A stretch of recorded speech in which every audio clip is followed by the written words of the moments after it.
आजकाल कॅन्सर सारखा भयानक रोग हा जास्तीत जास्त म्हणजे 100% मधून 50% लोकांना हा कॅन्सर आजार होऊ लागला आहे.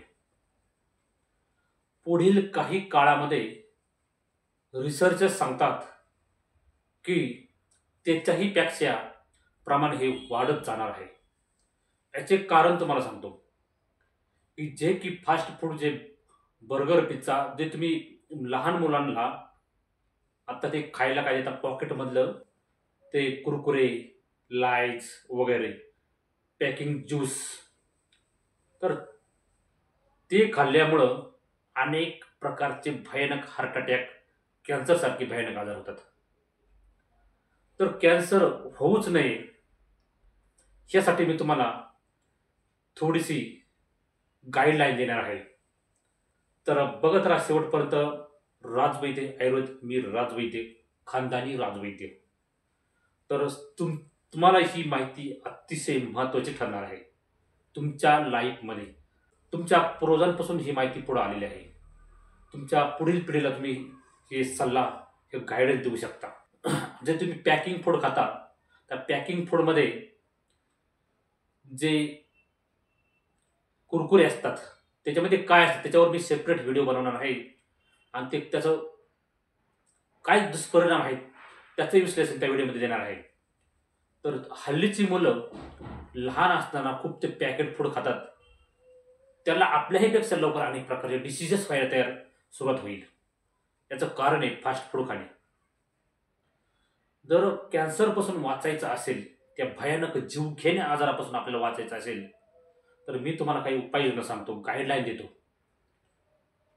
काय करायचं? कुठल्याही प्रकारचं प्लास्टिकमधलं जास्तीत जास्त टाळता येईल फूड अन्न तेवढं टाळायचं.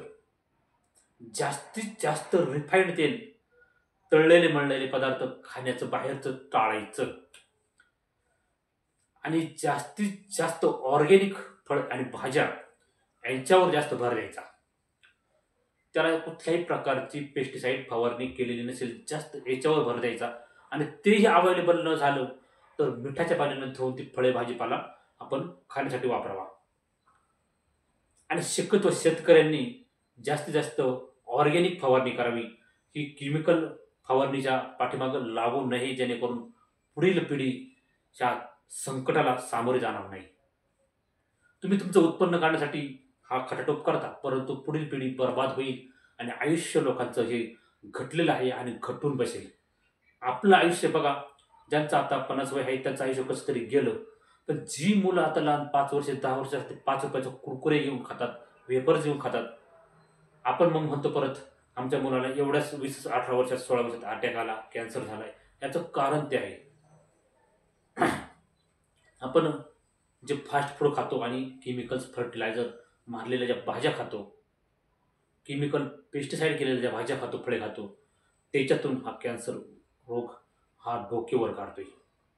दुसरं म्हणजे व्यसनाधीनता. सततचं तोंड चावत राहणे, गुटखा खाणे, थुंकणे. त्या गुटख्याने काही पोरांचं मी टोकतोय, तोंड उघडत नाही. मग तोच एक कॅन्सरची पहिली स्टेज समजायची. त्यावेळेस कॅन्सर रोग हा सुरुवातीची स्टेज असते. कालांतराने तोंड उघडत नाही, त्या ठिकाणी कॅन्सर होतो आणि त्याचं त्या ठिकाणी आयुष्य हे त्याच ठिकाणी संपलेलं असतं. कॅन्सर रोग हा बरा करणं खूप कठीण आहे. अतिशय आखरी स्टेजला हा समजून येतो, पहिल्या स्टेजला हा समजत नाही. आणि दुसऱ्या स्टेजला गेल्यानंतर आपण रेडिओथेरपी, केमो वगैरे हे प्रकारचे खटाटोप करतो डॉक्टर, हे त्याच्यात खूप वेळ जातो आणि आपलं त्या ठिकाणी टायमिंग वेळ निघून जाते आणि जीव गमावण्याशिवाय पर्याय दुसरा उरत नाही.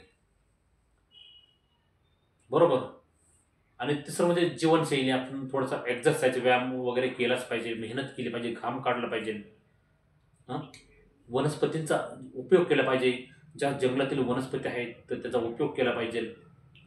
जास्तीत जास्त आपण स्क्रबिंग करण्यासाठी जे सॅलड खाल्ले पाहिजेत ऑर्गॅनिक, म्हणजे आपलं पोट व्यवस्थित साफ राहील, व्यवस्थित आपण रक्त शुद्ध राहील अशा वनस्पती, आवळा, बीट, गाजर अनेक प्रकारच्या जडीबुटी आहेत, मंजिष्टा वगैरे अशा रक्त शुद्ध राहणाऱ्या ज्या वनस्पती आहेत त्यांचं सेवन केलं पाहिजे.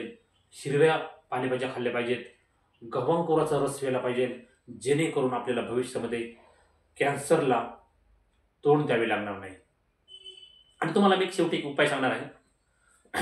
आयुष्यात तुम्हाला वाटत असेल कधी कॅन्सर होऊ नये, तर त्याच्यावर मी तुम्हाला आता एक उपाय सांगतो. हे तर मी तुम्हाला सांगितलंय, ती लाईफस्टाईल जीवनशैली तुम्हाला ठेवायचीच आहे. भाज्या पालेभाज्या खायच्या, आयुर्वेदाचा उपयोग करायचा, व्यायाम करायचा, रनिंग करायचं, स्वच्छता बाळगायची. फर्टिलायझर केमिकल फवारणी केलेल्या भाज्या असतील धुवून घ्यायच्या मिठाच्या पाण्याने, ते तर चांगल्या पाण्याने धुवायच्या. फास्ट फूड पोरांना द्यायचं नाही. लहान मुलांना द्यायचं असेल तर फ्रुट्स द्या वगैरे.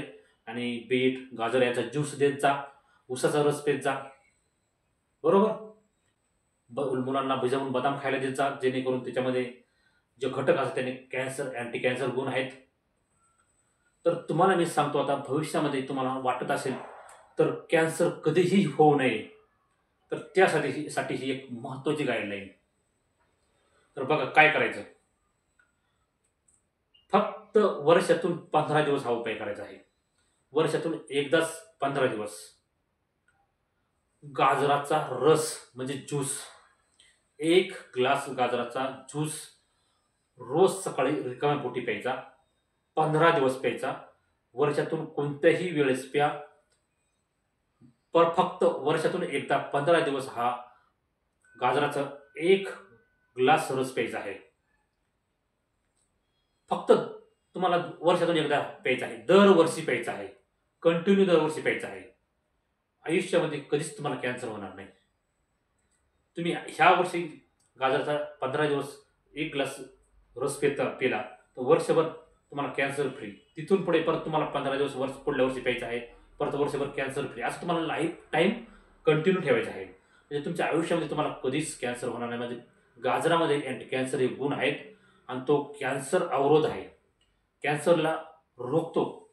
कॅन्सर पेशंटची ती वाढ ग्रोथ त्या ठिकाणी तो रोखली जाते आणि होऊन देत नाही. कॅन्सर पेशंट निर्माण होऊन देत नाही, त्याचे प्रोडक्शन होऊन देत नाही.